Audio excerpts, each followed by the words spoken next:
ओम नमः शिवाय।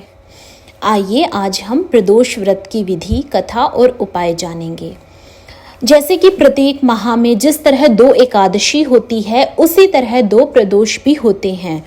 त्रयोदशी तेरस को प्रदोष कहते हैं। हिंदू धर्म में एकादशी को विष्णु भगवान जी से जोड़ा गया है और प्रदोष को शिव भगवान जी से जोड़ा गया है।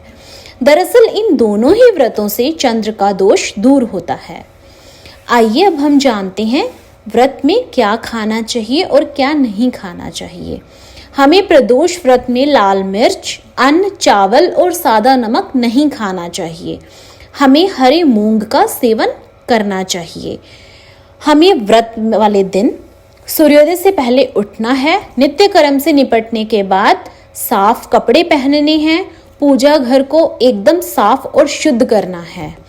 फिर उत्तर पूर्व दिशा की ओर मुख करके बैठना है और शिवजी भगवान की पूजा करनी है। पूरा दिन किसी भी प्रकार का अन्न ग्रहण नहीं करना है। आइए अब हम व्रत की कथा करेंगे। पौराणिक कथा के अनुसार एक नगर में ब्राह्मणी रहती थी। उसके पति का स्वर्गवास हो गया था। उसका अब कोई आश्रयदाता नहीं था, इसीलिए प्रातः होते ही वह अपने पुत्र के साथ भीख मांगने निकल पड़ती थी। भिक्षाटन से वह स्वयं व पुत्र का पेट पालती थी। एक दिन ब्राह्मणी घर लौट रही थी तो उसे एक लड़का घायल अवस्था में करहाता हुआ मिला। ब्राह्मणी दयावश उसे अपने घर ले आई।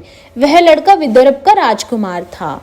शत्रु सैनिकों ने उसके राज्य पर आक्रमण कर उसके पिता को बंदी बना लिया था और राज्य पर नियंत्रण कर लिया था। इसीलिए वह मारा मारा फिर रहा था।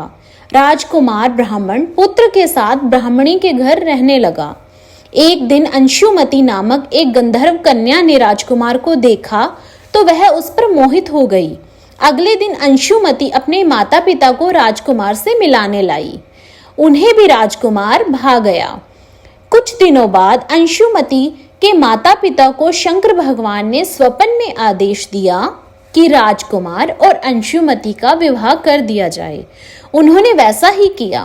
ब्राह्मणी प्रदोष व्रत करती थी। उसके व्रत के प्रभाव और गंधर्व राज की सेना की सहायता से राजकुमार ने विदर्भ से शत्रुओं को खदेड़ दिया और पिता के राज्य को पुण्य प्राप्त कर आनंद पूर्वक रहने लगा। राजकुमार ने ब्राह्मण पुत्र को अपना प्रधानमंत्री बनाया।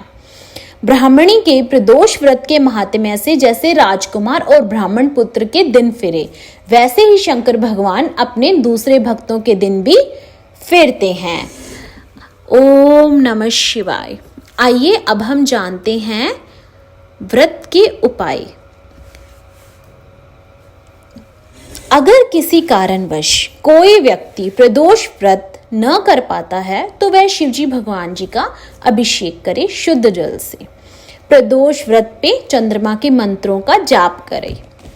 प्रदोष व्रत वाले दिन शिवजी की पूजा करनी है और शिव चालीसा का पाठ करना है। ओम नमः शिवाय। आपका प्रदोष व्रत सफल हो।